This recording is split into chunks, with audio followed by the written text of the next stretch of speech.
Happy Easter to all of you. Those who celebrate Easter are Christians. They celebrate the victory of light over darkness, the triumph of life over death. Jesus Christ conquered death by dying, resurrecting, and transcending to heaven, body and soul. On the front seats of worship temples this Easter season, there are politicians from high places, and it is expected that the good news should radiate from the pulpit through them to the workplace with manifest display of fellowship, justice, and love. While we doff our heart to the few who practice this, unfortunately, the general situation is characterized by witch hunt, backstabbing, fierce fighting, and unrepenting hatred. In this line of thought, and at the time major political activities are in view in Cameroon, municipal, legislative, and presidential elections, Press R today is asking the question, is the political playing ground in Cameroon level? That's what we're going to focus on today's edition of Press R, ladies and gentlemen. And here with me on the set, we have Stephen Ojong, who is the publisher of the Median newspaper. Stephen, I call you Steve, I like to call you like that. Welcome to Press R today. It can only be good to come back to Press R after a while. I hope the moderator will give us a level ground to express our ideas and opinions today. As usual, I will give Steve, if you promise, not me, the viewers, that they have to see you next month and the month after next. I will bring you to this place. I don't give the impression I don't. Okay, is that a promise? Not to me. I hope we are going to. I'm giving you the level ground. I hope you will respect your promise. I will respect you. I'm giving the promise that way. Yes, thank you. Just next to you, I have Barrister Fombat Mujem, barrister at law, solicitor, who tells you exactly what the law says. He doesn't say it on his account. He always goes into the nitty-gritties of the law. Barrister, welcome to Press R. Yeah, thank you, Killian. Happy Easter to you. Happy Easter to the co-panelists. Happy Easter to our televiewers. We shall examine how level is the political ground, how fair is it. We will look at some of the provisions of the law that make it fair. We will look at some of the provisions that make the ground very unfair. And at the end of the day, the most important thing is that we shall give proposals on how to improve and how to make the situation better. Exactly, and I don't see any person who would not like to listen to this right up to the end. We're going to give you those proposals after examining exactly what is, to us, not actually a level ground for politics in Cameroon, and where grounds have been broken. Meet Dr. Derek Kinang, who is a research and conflict analyst. Doctor, you're welcome. Thank you so much. Good afternoon, Killian. Happy Easter to all Cameroonian Christians, and a special one to our Muslim faithfuls that are still undergoing their fasting. And a special greetings as well to all my co-panelists, while hoping our exchange is going to be fruitful to add a plus to the sustainable development and peace of Cameroon. Of course, thank you for that having is me. exactly why we have had you here today. And ladies and gentlemen, here I introduce to you Robert Kedia. Robert Kedia is a politician. He is not only a politician, he has done political science. Robert, welcome. Thank you very much. It's a pleasure to be here. Special greetings to you, to my co-panelists, and especially those that are at home that have taken their time to listen to us as we are about to analyze current issues happening within our national territory. It's a pleasure to be here. The pleasure is shared. Robert, thank you for traveling right away from Douala to Yaoundé for this program. Thank you very much for the interest you have on our program. Ladies and gentlemen, this is the time we introduce to you press review that sets the pace for the discussion on Press R. Press review is done for us by Yoti Kale Lisonke. Yoti.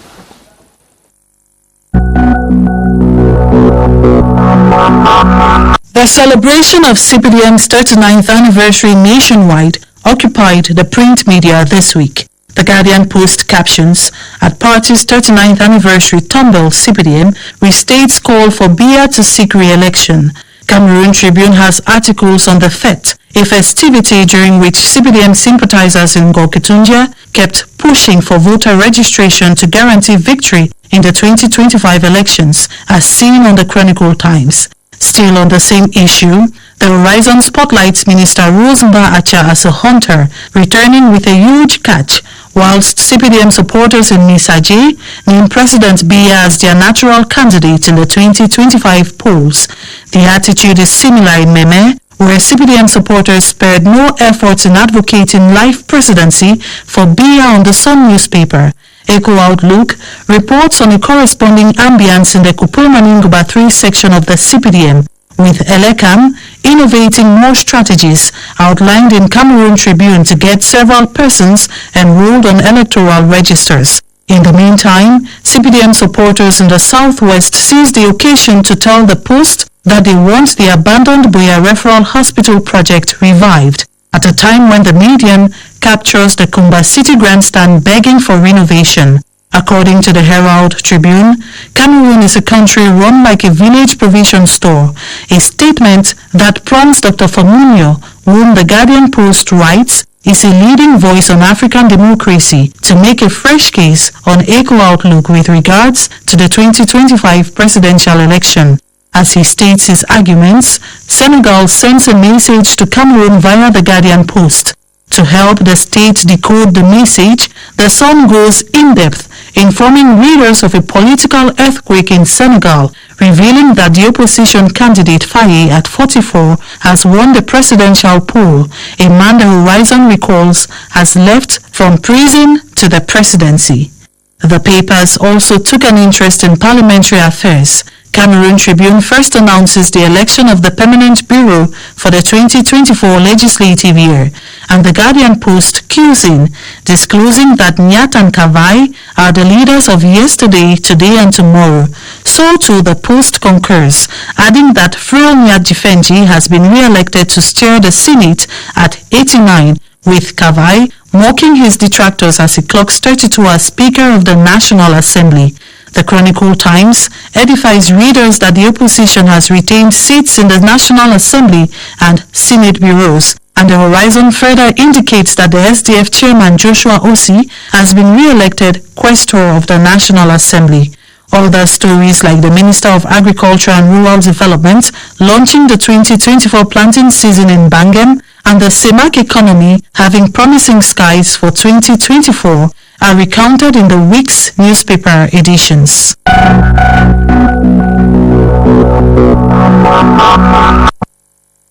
Yes, that was Express Review done for us by Yoti Kale Lesonge. And we're going to ask Stephen Ojong, who is the press person on the set, to choose one of those topics that was treated by the press in the week, and we just comment on. Steve? What captured my interest is the election of a 44-year-old as a president of Senegal. The Guardian Post reported that Senegal sends a message to Cameroon. I think the Guardian Post captured it so well because while Senegal was electing a 44-year-old as president, we were re-electing an 89-year-old as president of the Senate. You see, it's a direct contrast. I think we should ask myself if there's a possibility of Cameroon also having young people at positions of power in the country. And that concerns what we are going to talk today, if actually there's level ground in politics in Cameroon. I think it is time and time enough for Cameroon, or those who wield power in Cameroon, to think that they should start handing power to the young people of this country. And the ground is level, because you are saying that on CRTV, and I just moved to the other end of the set to call on Kedia to react especially to what Steve is saying, and to tell him before Kedia comes in, the Constitution of Cameroon that is linked to the Electoral Code of Cameroon sets the age of candidate, someone who is qualified for president in Cameroon at 35, not even up to 44, the case of Senegal. So there is just no obstacle for any youth becoming a president in Cameroon at 35, not even at 44. Yes. Yes. I totally disagree with the senior pressman saying that Cameroon needs to learn from Senegal. I think Senegal is learning from Cameroon. Why do I say so? We've gotten two presidents, and I believe the first president came to power at the age of 39, and the second president came to power at the age of 49. So they are just practicing what we have been doing. So it is contrary to say we are learning from them when you know they are learning from us. So we should be realistic when we say this thing. President Ahmadou Ahidjo came to power 39, President Paul Biya 49. So who is learning from who? So the truth is that Senegal has just had a lesson to learn over from the democracy in Cameroon, and they are following the footsteps. So we appreciate them for taking such decision. Somebody at 60 is handing over to somebody at 44.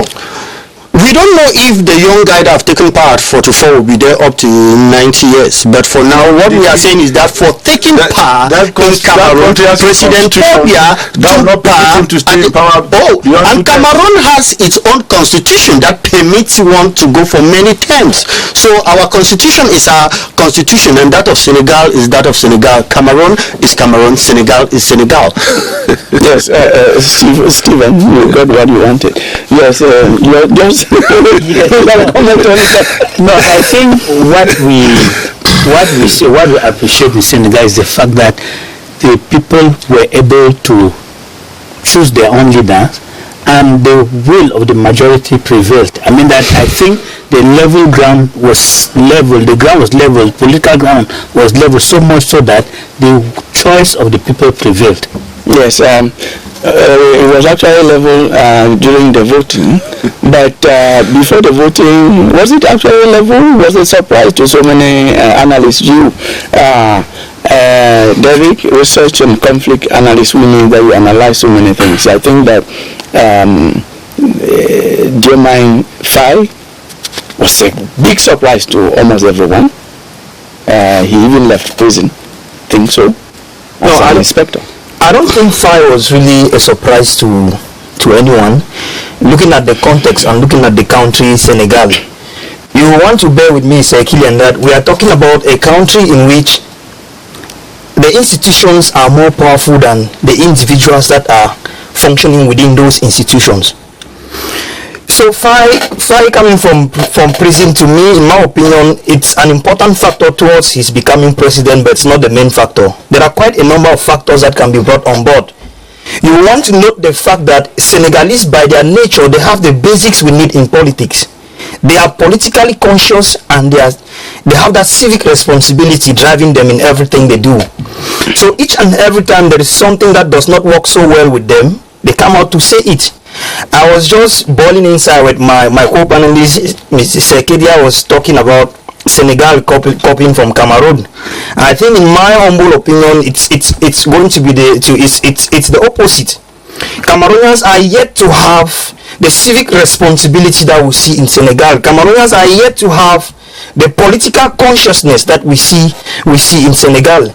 And let us not limit what happened in Senegal to the elections and after the election. The election cycle is about before elections, during elections, and after elections. And when you look at what happened in Senegal before that election, you want to bear with me that Senegal has a lot to school Cameroon on when it comes to politics. And if I should just throw a word on the term or the concept or whatever we're talking about when we talk about level ground, we are in politics, and in politics there is no level ground on planet Earth.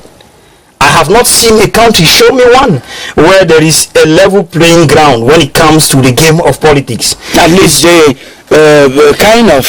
We can only say why some play on mountains, why some play on pitches that are made up of mountains with titans that are there to fight the opposition. In some countries, they struggle to level the mountains a bit, and they have titans and all the rest. You are certainly on our topic. Thank God that you talked about something that Kedia raised, and he made his point so clear. I will give him one minute to talk about that, and we'll move out of this topic. Yes, you heard what Dr.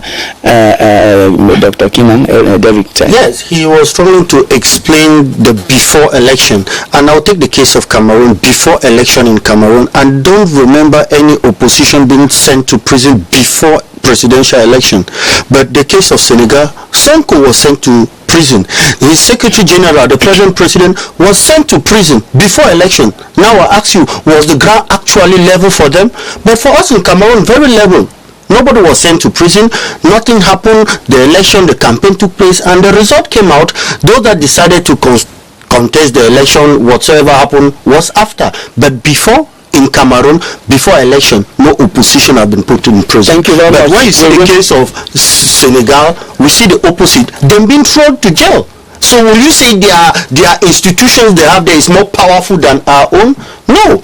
Something went wrong and they were sent to prison. But in Cameroon, we don't do that before election. Thank you very much. Is with that we're going to move out of that. That was just a comment. Before election, that was presidential candidate. They are politicians. We are talking about presidential candidates, sir. No, they were not presidential. They were not candidates by the time they went to prison. Sonko was already. They were not presidential candidates.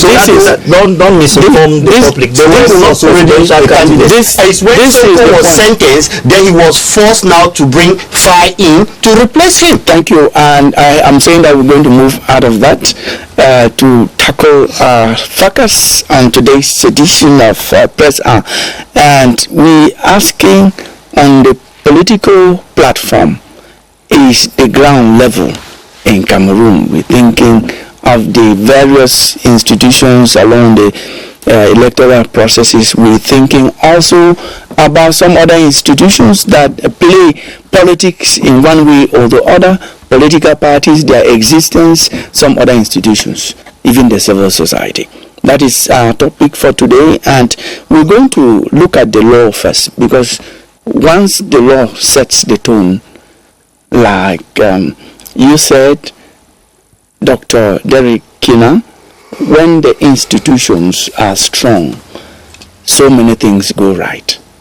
Barrister, from that, let me look at some of the things. I think we should start with positive aspects of our law when it comes to things like elections, things like other political activities. Yes, when we look at the law on elections in Cameroon, we are basically looking at the electoral code. The electoral code has some articles that we think that those are articles that go a long way to enhance democracy and to make the ground level for all contenders. When you look at Articles 3 and 4 of Sections 3 and 4 of the electoral code, it says ELECAM organizes, manages, and supervises the entire electoral process. When you read this, you understand that the administration is off the management of elections. Elections are enshrined into the hands of an independent organ that has the powers to run the elections, the entire process. And my understanding of an entire electoral process is right up to the proclamation of results. So when you look at these articles, at the Articles 3 and 4, it gives you the impression that ELECAM is embedded with the powers to be able to run elections in this country up to the proclamation of results. That is the reading of this article. When you go down to Section 5 of the Electoral Code, it says members of ELECAM shall receive no instructions from any public or private authorities during the performance of their duties. Again, it tells us that we have in place an electoral body that is strong and independent. It gives the reading that it is a strong institution, stronger than the strong men that we have. That is the reading of these two articles. Now, as time goes on, we will look and see whether there are some articles that handicap this apparently good faith of these aspects of the Constitution. You see, when you go down to section 51 of the Electoral Code, it says that election register the commission for election register, the commissions are chaired by persons appointed by ELECAM. It again tells us that ELECAM is on board. After every election, sections 103 and 113 of the Electoral Code says that vote counting is done in public at every police station and results announced therein immediately after the voting. So it tells you ELECAM organizes its elections. After every polling at every police station, the voting is counted in the presence of all the contenders and the results are made public there and then.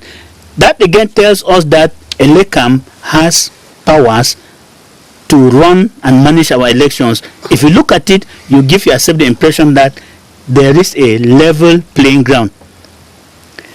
And so we will look at that, and from that to that, so I'll give the room for the other people to also comment. Yes, I'm going to give them room. Yes. I think you have some other aspects, sections of the Electoral Code. I always move about with each time I have a topic related to it. I have it here.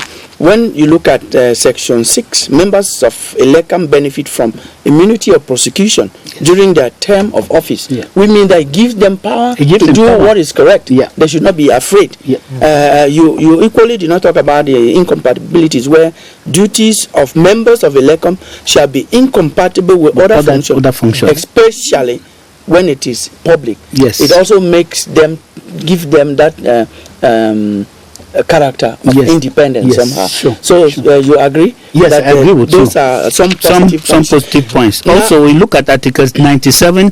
It said the list of police stations shall be forwarded to ELECAM branches for posting at least 8 days before election day. Again, when you read this, you see an aspect of transparency, you see an aspect of level ground, because it gives the opportunity for everybody to know the list of police stations. In that way now, we completely eliminate the possibility of fictitious police stations. Okay. That said, very positive, really good. We are going to go into some of those negative points if you like, those that make things for us to think that the playground as per the Electoral Code is not level. But let us, if you have some other positive points, let's talk about the positive points, or you comment on what Barrister Munjem, Fomban Munjem has said. On the positive points. Kilian, maybe I just add some positive elements that Barrister might have left out. From a historical standpoint, you discover that with ELECAM, Cameroon can say we've taken a positive step ahead. Unlike it was in the early 90s with the advent of multi-party politics, in which the National Election Observatory Board was always looked upon like the player and the referee at the same time. You get it? Leading to there's so many tensions and social disorder that we had each and every time we had elections. I'm talking here about elections like 97, 92 and what have you.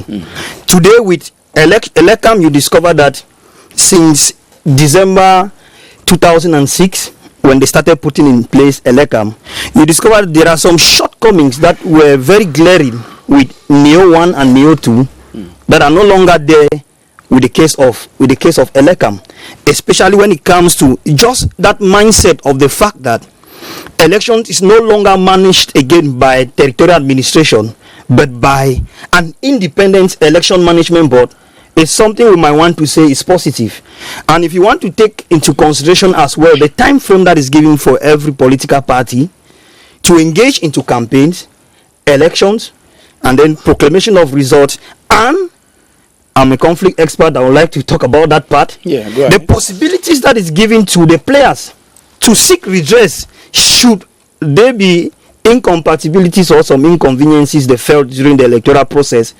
I think those are some of the positive things you might want to give to the electoral system we have and the electoral process and everything about ELECAM. It's 15 days for everybody and it ends at midnight. The ruling party will never do 16 days. Neither are they going to do 14 days. If they choose to do 14 days, they are still within the law. So it's their choice and everybody goes for that 15 days. Stephen, some of the positive points. Well, when I listen to the the last two speakers, they give the impression that much is positive in the electoral institutions in our country. I want to take an exception with them. We all accept that elections are critical in the democratic process of any country. And if elections are critical and we talk about level ground, we are asking ourselves if the institutions in place, if the situation on ground, the environment around elections, is that as to guarantee free, fair, credible elections. In Cameroon, I said no, the conditions are not there, even with ELECAM. Elections do not only depend on ELECAM in Cameroon. There are so many things that come to play. Even before we get to the level of ELECAM, political parties have to be funded, and they are funded by the state. If you look at the law governing the funding of political parties in Cameroon, you see that the law is tailored to favor the ruling party. First of all, we must note that political parties are not allowed to seek funding elsewhere out of the state, which means that if you create a political party in Cameroon, you are not supposed to seek private funding. It is only the state that is supposed to fund you. And the state determines the criteria how you are going to be funded. If you look how the parties are funded today in Cameroon, if, for instance, 1 billion is set aside to fund political parties, the ruling party has above 900 million. And the answer is simple. So and the answer is simple. We just this. It shows that the ground is not level. If you put 1 billion to share amongst political parties that are supposed to run for elections, and you give a huge chunk of it to one party, and you share just a paltry amount to the rest of the parties, you cannot say the ground is level. Wait, on that point, you continue, Stephen. Yeah. What we call equity. Equity is part of the law. That is, we give to you according to your size. Mm-hmm. When you look at the size of the ruling party you're talking about, in terms of representation... How do you determine the size? That's what I'm talking about. In terms of representation in parliament, in terms of representation in councils, in terms of now representation, leave even militants apart, representation in regional councils. In terms of all that movement, it will just be a matter of equity to say, okay, no matter the goodwill of those who drafted the laws that govern elections in Cameroon or politics in Cameroon, you will see that everything is tailored to perpetuate the ruling party in power. It can only be by a miracle that you create a political party today and you challenge the CPDM and win. You cannot. In the present context, it can only be, even if Jesus Christ comes and is a leader of a political party in Cameroon, you will not win the CPDM. Because the conditions of will not let you go into blasphemy. Because that is blasphemy. By saying Jesus will not win is blasphemy. Let us not capitalize on that. Allow me to express myself. I am allowing you the conversation. I plead with you to allow us level ground here to yes, you have level ground. It's just that when you talk about it, I don't want to go back to that what I describe as blasphemy. Because if Jesus Christ came here today, he's going to win everybody if he decides to win. Well, that's why I'm saying that example is not very good. You could use political parties I will accept. Now, continue. Okay. So look at the speed breaks that the powers that be have put. Yeah, the laws might appear very good. The government funds political parties. Okay, I create a political party today. They say I should not seek private funding. I should not seek funding from external sources. How do I have the financial wherewithal to garner support, to mobilize, and be able to stand against the CPDM as to have the kind of following that the CPDM has in Parliament? Because you are funded by virtue of your representation in Parliament. Well, I'm not going to comment on that. That is just about funding. Yeah, we allowed you to speak, but we took the positive points. We're still going to go into those that we have negative, but we give you that level. What I'm saying is that as much as it is positive that the government funds political parties, there are speed breaks to this funding of political parties. That's what I'm saying. They should be naturally. I'm speaking like a Cameroonian who is learned. There should be. There is nothing that is equal. When you even just look at your fingers, they are not the same. They aren't the same. There's not. So you bear with me that you bear with me that the ground is not level. No, that is too much to say. And it's also the spirit. There's the law and the spirit of the law. We have a lawyer here who has it. If you just allow any Tom and Dick to get funding from anywhere, someone could go and do money laundering and come and spoil the country from money from sources or people who would like to destabilize the country. The country is ruled now. I'm not giving room. I have not landed. No, we are speaking for about 10 minutes. We are mature men and women. We are responsible men. And when we come here, we talk responsibly. And we should say what we see, and we should try to be truthful and sincere as much as possible. What I'm trying to say sincerely, I fervently and unshakably believe that the political ground in Cameroon is not level. And it can only take a miracle for a political party, no matter how strong it is, to win the ruling party in Cameroon. All the institutions are put in place. And don't forget that in Cameroon, the level of state capture is that which cannot permit any other person to. In Cameroon, during campaigns, you see government vehicles going around. All the DOs, everybody is a member of the CPDM party. And there are those who are called upon to help in managing the elections. You see your cry for level ground has made us to exhaust all your points. You cannot say anything again. No, okay. Talking about financing, which my senior co-panelist is talking about, he just said the sharing of money is not equal. But he didn't go into detail to make Cameroonians to understand. Before election in Cameroon, money is shared to all political parties equally. Now, there has been a problem that there are some political parties that don't participate during campaign. They don't do anything. Did you say equally? Can I come? Permit me to come. Permit me to land. No, don't derail. Did you say equally? Money is shared before and after. Money is shared before. Before is equal. Is the amount equal? Is not equal. Permit me to land, sir. When I will talk, you will come in. Since there were some political parties that were only in the bedroom, that they will come during election, they collect their money, and after, during campaign, they don't do anything, result come out, they chop their money. So the state decided that before election, an equal amount will be given to everybody. And after election, where results are out, money now is shared based on the number of elected officials you've gotten. And so he will work hard during election, will have better gain from the state. That is what is there. I don't see the aspect of you which you are saying. And public also, funding, and it's supposed to be accounted for. The President of the Republic is going to set a commission to monitor how the money is spent. But what he's saying, do you agree with us here? We are all adults. There is no one amongst us who is less than. I don't want to give ages. We are all adults. I stand on the point that the sharing is. No. There is no. We are not disputing that fact. He is telling you.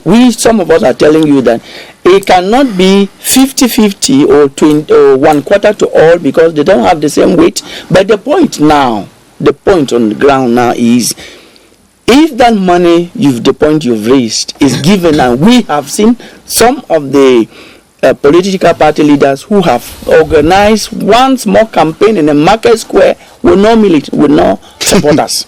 That one is a fact in Cameroon. And I know that since you talk about sincerity all the time, you cannot refuse. Public funds are supposed to be accounted for. To also go further, it's not only from the state you need to have money. Militants can contribute. They are saying that you don't have external support from a foreign country or from a foreigner that has an interest in the territory. And this law is not only in Cameroon. This law is in all the 190 something states in the world. You don't permit me to talk. Talk about Cameroon. When you, even in America, you don't get support maybe from Russia financially to support a political party. It is not acceptable in all states in the world. So it is not a particularity of Cameroon for us to come and see this. Now, for me to even go, sources other than public funding are not allowed in Cameroon. Look at the law. The point he is making, even in the United States that we claim as the mother of democracy in terms of practice, not in terms of foundation. Militants of the party. Either you take from the federal government, from the state, or you decline that and raise your funds from within citizens within the country, organizations in the country. So in Cameroon, election is not only in Cameroon, election is not only funded by the money given by the state. No, militants of the party, and that's why you see a party like the CPDM, they pay their cuts, they pay their dues. That's where they generate money for their elections. So that's how it is done. Now we have when I get this from you, I ask myself this question. We have over 350 political countries in Cameroon. What you are saying, not up to 15 are complaining about what you are saying, giving a percentage of about 4% of those complaining. We have 368. And I'm telling you, not up to 15 that the chairman of their political party have signed to complain on what you are saying. It means that they are comfortable, and the rest that we've seen them coming out to complain, they are less than 4%. Yeah, that was just one point. Into so many points we have, we cannot just dwell on that point. And thank you very much for the hot debate that is coming from the different ends of this set. We're going to go into some of those negative points in terms of especially election, because election is capital in choosing who are our leaders. If you don't choose who will lead you, those who choose that person, you have to accept that the person will lead you. So it's always good to want to choose who will lead you. But what does the law say that is not actually making it level ground for politics in Cameroon? Yes, Killian, I think that we are getting to what I would call the plat de resistance, because the essence here is for us to be able to look where it's problematic and propose solutions. That is the only way to make our country a better place to live in. I will start now, go straight into some of the provisions or articles of the Electoral Code which I find problematic. The first one, by me, is section 13 sub 3, which states that members of ELECAM shall be appointed by a decree of the head of state after consultation with political parties represented in the National Assembly and the civil society. That is very, very problematic, because they say the head of state has to appoint after consultation. There is no check and balance, there is no guidelines, or there is no control mechanism to be sure that the consultations were actually taken into consideration by the time the decision is taken, which means the head of state can consult political parties, consult the civil society. At the end, he trashes the results, the trash can, and takes his decision. And it says here that the members are appointed by decree of head of state. If they are appointed by decree of head of state, it is but normal, it's natural that we suspect that during their tenure of office, they will pay some obedience to the head of state, who is a candidate himself. Now you're talking about the problematic nature of the consultation. Yes. If someone consults you, yes, you give your ideas, yes, and they are not taken into consideration, yes, and you don't complain, then Mr. Killian, let me come in. I think the way to go around is, if we want to get consensual candidates manning our electoral system, we must go to public debate on the choice of the candidate, so much so that at the end of the day, whoever is appointed, everybody sees that this was a consensual candidate. Mm-hmm. Not one person consulting, and by the time the person is taking a decision, you don't know what results, what the consultation came out with. So if we have a system where the civil society sits on the round table, the political parties are there, all other organizations are there, and we put one candidate to other and we scrutinize, I can bet you we are going to come to a consensus, to a candidate that is accepted by the majority of Cameroonians. And in that case, there will be nobody thinking that it is an appointee of Mr. X or Mr. Y. And it will also give those members manning the our election organ to understand that they are there, chosen by the people in a consensual manner, and they must serve the aspiration. There is that temptation of having lenient to one person because you think that you are appointed by that person or the other. I think this, in my interpretation, will help to wipe out some of the suspicion, because the main thing, the main thing is that a political party, the main thing is that a political party should win elections honorably, and the party that loses should know that it lost the elections because its political agenda did not fall. It was not did not convince the majority of the people. Instead of giving room for somebody who loses an election to attribute it to the fact that the persons managing the electoral system were appointed by one party, and it is most likely that they tilted the result to favor that party. This is your interpretation as a man of law. Yes. But I see a problem in your interpretation. Let me give you this example of the United States of America. Yes. When the former President Trump was about to give office to Biden. Yeah. Within the 3 months of transition, he appointed the head of, I think, Supreme Court or some other person who was going to have an influence in some issues that had to come up. Yes. And this lady only respected the law, did not lean towards the person who appointed her. So it is not because one has been appointed that we give it as a complacency. The person must. For example, in Elekam, you have civil society. Some of the activists that we still count in this country. We have men of God, that is reverend pastors, who are people we respect. We have some other people of integrity that we know. So if they are not doing the job, you cannot give the blame completely to them. Yes, I agree with you. I agree that we are lucky if we are lucky to have people who are with integrity. But the simple fact that those people owe their being there to a decree signed by one person, it is but normal, it's natural anyway to think. I'm saying think that every action they took, it's because they were appointed by one. My idea is to wipe away any room of suspicion, to take away, not to give room for people to blame their loss for a particular purpose. Yeah, thank you. Go ahead with some other points that do not go well according to you. Yes, we look at section 116 sub 4 of the Electoral Code, which says that a candidate with the majority is declared a winner. That is a joke by my interpretation. We have a country that has 368 political parties. Let's imagine that all the 368 political parties put in candidates. We have 368 presidential candidates, and the first person has 5%. He is voted, his county is declared head of state. Do you agree that somebody will rule a country when he has less than 50% of the universal suffrage? We must go into a system where the person who ends up being voted must have more than 50% of the universal suffrage. So we are saying that we must go into a double electoral system. The next point, the Directorate of Elections shall print individual. This is another point that has problems. Section 88 of the Electoral Code says the Directorate of Elections shall print individual ballot papers for every candidate, party or list. This is where election franchising comes in.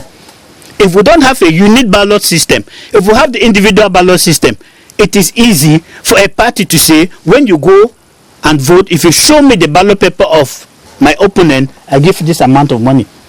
It happens, money corrupt. So we should go for single ballot. We should go for single ballot. Next point. The next point we have to look at it now is members of okay. The next point, which is problematic, my problem to here is with the election, the National Vote Counting Commission, what we call vote counting commissions. If we see, we started by saying that section 3 and 4 of the Electoral Code said Elekam manages, organizes and supervises the entire electoral process. Yes. If you look at the provisions on the council elections, it says that the council supervisory commissions proclaim, they control and proclaim, they centralize and proclaim results, and the council supervisory commissions are manned by appointees of Elekam. So when you look at municipal elections, you see that Elekam has a master of the electoral system right to the proclamation of results. But coming to legislative and presidential elections, I think that the law hijacks the power from the hands of Elekam and gives them indirectly to the administration. Why do I say that?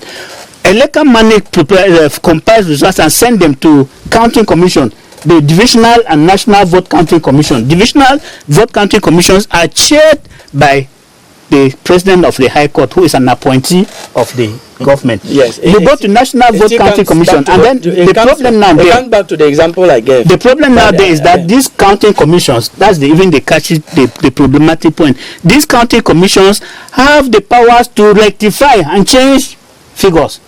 After ELECAM, we say ELECAM organizes election. They count and they count and proclaim the result at each police station. They send to the National or Divisional Vote Counting Commission, eventually the National Vote Counting Commission.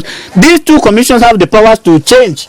They say rectify errors. What does it mean? No, rectify errors means you can change what you think is an error. Rectify errors means you can change what is. Rectify errors means you can change the figures. It's the ELECAM that organizes, manages, and supervises elections. They can't change it because they have a process. Okay, signatures are done. They can't change it. The other people, let's go to election dispute.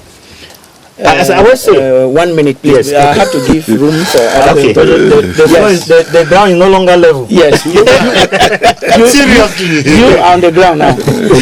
Okay, I appreciate Barrister for that lecture. I think Sir Steve came up with a strong point that we are trying to water down. Yeah. It's just that maybe he did not build his 5K so well. Let's go back to the issue of financing. It is true. No, we have tried that one. Yes, I just want to pick out an element from it to draw our attention to the fact that let's keep money aside, but the resources that are put at the disposal of political parties when it comes to issues related to elections, it is just but normal from empirical data that the opposition is far off behind when it comes to all of this, because those within the regime have state apparatus to back them, and at times they don't play fairly. Let's be sincere with this. They use resources in times of elections that by the law are not supposed to be used in times of elections. He was just telling you cannot prove that. Yes. No, maybe we cannot. Have you finished with that point of I want to come to section 29. Yes. I think Barrister left out that point, that section, which to me is very important. The section on secondment on staff. You cannot be telling us that we have an election management board. You get it? Yeah. That is expected to be independent. And a section within the electoral code says they can go ahead to take civil servants. And these civil servants, when they will be working within ELECAM, they will not be governed by special laws put in place for elections, but they will be governed by our labor law, the labor code, and the civil service law. And when we know what the civil service law stands for as to what a civil servant should do, it becomes very difficult to have our civil servants work in ELECAM as staff and be 100% neutral. So to me, I think from that standpoint, we can also say there is a problem. No, And look at section 17 yes of the electoral code. yes Talks about incompatibilities. It says duties of members of ELECAM shall be incompatible with other functions, especially public functions. No, that public function refers to people like civil servants. No, Killian, that is, go to section 29. That is for the members, the general directorate and the electoral board. But section 29, which is talking of support staff. No, support staff is not. Of course, they have a role to play. You cannot water down. See, support staff will actually not have the resources of state that you talk about to use something. No, they have an important role to play. They take decisions. Yeah, they don't take decisions. But they can tell us decisions towards a certain direction. You made a point. We're showing you how that point is hanging. We are reading from the text. Okay, let me just Killian, I'm simply saying you own the house, right? You are the father of the house.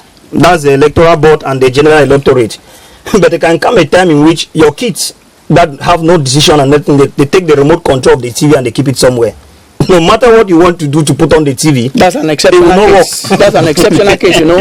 So we're not going for exceptions. Yes. After listening to the analysis of Barrister, there are certain things, because analyzing the electoral system, I love to do comparative politics, where you look at your situation, you look at what happened in other countries to ascertain if yours is better or the best. When it comes to appointment of head of election body, it's done by the president. He has the final signature.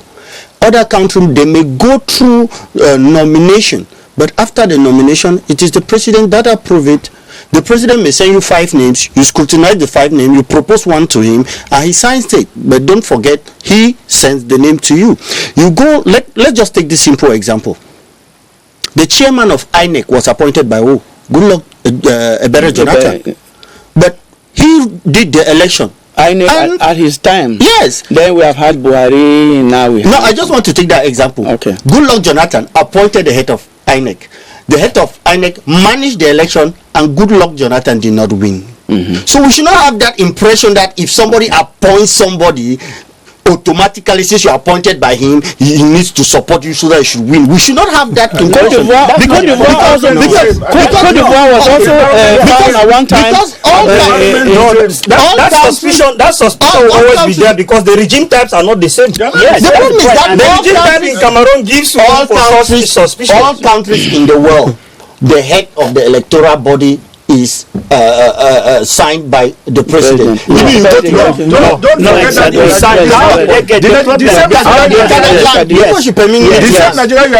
level of the Supreme Court, even at the level of the Supreme are vetted by the Senate in Nigeria. Even at the level of the Constitutional Council, when many people say they are the one to take the final decision to judge everything, but they are appointed by the president. Who appoint the head of the Supreme Court in America? Is it not the president? It's done so everywhere.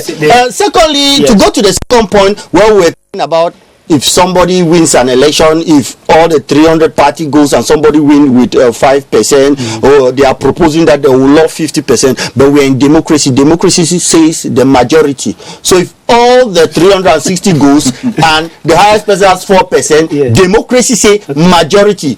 What democracy? The dictatorship of the majority. And if the majority is 10%, that's what democracy says. So we should not mix everything. The 5% is of those who voted, and we are coming back to this. We Cameroonians, everyone from the ruling party to the opposition parties, are saying we should go out and get ourselves registered.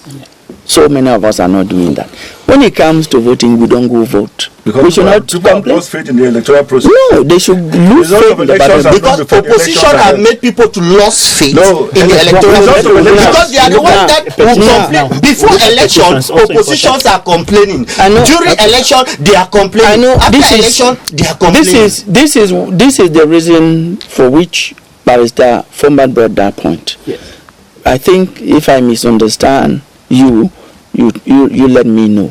It's a proposal that for it to be different and on a level ground, we should have a unique or single ballot, so that some of these mad practices, we should make the institution stronger. I think that that is why he brought up that point. And in terms of the 5% we're talking about, in law and in politics, so many of you have done politics, we have these two terms, legitimacy and legality. So they are suggesting by what he is saying that after everything there should be legitimacy, so that you know that you are representing. I think if I make a mistake, that is exactly what he was trying to say. Now we have just 7 minutes left. Yes, let me say something about petition. Petition contest. One of the problematic articles, the last one, maybe the last one, look at it. That has to do with petitioning of elections. Again, when it has to do with legislative and presidential elections, it is on call of to say that candidates who want to petition should petition within 72 hours after close of voting exercise. Meanwhile, the voting process is still going on. So what happens to irregularities that occur after the 72 hours? But you look at legislative elections, they say petitions are filed 5 days after proclamation of results. Yeah, no, we got that point. Petition after 72 hours. Elections in Cameroon, the polling ends at 6 p.m. We mean that when you are counting 72 hours, not 3 hours, not 3 days. That's what so many people should understand. So you go to bed that night and you only have 2 days left. Stephen, we are going to go around again. You seem to want to have more time. I'm going to give you the 6 minutes we have left.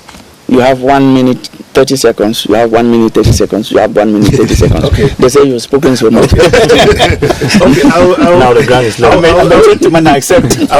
would like to say that we are talking about Cameroon, and my understanding of Cameroon, I see a situation where the laws of the land, even the constitution of the republic, has placed the president of the republic above politics in the country. Barrister just talked here about appointments of those to head certain institutions like ELECAM, Constitutional Council, upon consultation with political parties. There's a situation in this country where the chairman of the leading opposition party in Cameroon, Frundi, was traveling to Yaoundé to meet the Prime Minister for consultations. Even before he got to the Prime Minister's office, the President appointed the members of was it ENIO or something? That shows that the President doesn't care about those consultations. And once he appoints, it's final. So we have a situation where the President is above politics in Cameroon. So for us to have level ground in Cameroon now depends on the goodwill of the head of state. The head of state of Cameroon is somebody, I don't think the general person who has had as much as the head of state has had from Cameroon and from Cameroonians. It now behoves the head of state to bequeath to Cameroon this level ground that we all need, or we are all craving for. We count on his goodwill to do this for Cameroon. Thank you. Yes, Dr. Kinang. Okay, thank you so much for my 1 minute. I want to draw our attention to the fact that it will be of bad faith if we don't say it squarely that Cameroon has really improved when you look at the electoral history of the country. But it will also be of bad faith if we don't look at ourselves in the eyes and point out some of the shortcomings. Some of us, when we point out some of these shortcomings, we are not into politics. It's not necessarily for us. It's mostly for our politicians and our would-be leaders. We want leaders that when they will be voted into power, they will not just be having legality, but they will be having legitimacy as well. And that is going to play a lot in their ability to seek for the general interest of Cameroon in front of international pressure. So it is even first of all in the interest. Maybe these politicians always think, I know in politics it's all about, there is a statement that no one organizes elections to lose. You get it? But they should do everything possible to see into it that the ground, even if it will never be too level, but it is an acceptable level ground, so that when they are voted into power, Cameroonians will pull their support behind them, because they are not only legal by law, but they are legitimate by convictions of Cameroonians. Thank you very much. Okay, it's an honor that we are here to diagnose this aspect, which many politicians, of course, will be listening to us. But to conclude, because I discovered that in our conclusion we are talking about legality and legitimacy, and with the present government, the present president that is on seat, when you look at the percentage, over 70 that always vote for him, then we should also understand that the legitimacy is there. Going to the legal perspective, which has to do with all these processes that you people have cited, the question now I have to conclude with it is that we have 368 political parties, and with all this electoral code, all this, not up to 15 are complaining. I said in 368. Not up to. Excuse me, please. Let me land my time. Not up to 15. They are complaining, giving a percentage of about 9%, meaning that 91% the electoral system is okay by majority of the political parties. But we are in democracy. The opinion of the minority that are complaining should still be looked into. Thank you very much. 30 seconds. I will not deprive you of conclusion. 30 seconds, please. Yes, no, I think that we have highlighted, and all our televiewers will be able to see where the problem lies. So we hope that somebody is listening somewhere, because we are all called upon to improve. There's no perfect system. I think that our system needs a lot of improvement, and our suggestions here should go to put them into thinking when they decide to improve on our system. Thank you very much, Barrister Fombat Mujem, Barrister at Law. Thank you very much, Stephen Ojon, publisher, editor-in-chief of the media newspaper, Dr. Derek Kinang, research and conflict analyst, Dobet Kedia, who is a politician. He is not only a politician, he's done political science. You could hear him interpret some of those things from a very deep political point of view. Thank you very much, ladies and gentlemen, for your time. If you missed out on this program, you will always catch up. We have a rebroadcast on Monday at 2:30 p.m., that is on the mother channel of CRTV, and at 9 p.m. on Wednesday on CRTV News, just after the news, 8:30 news. Thank you very much. God bless you.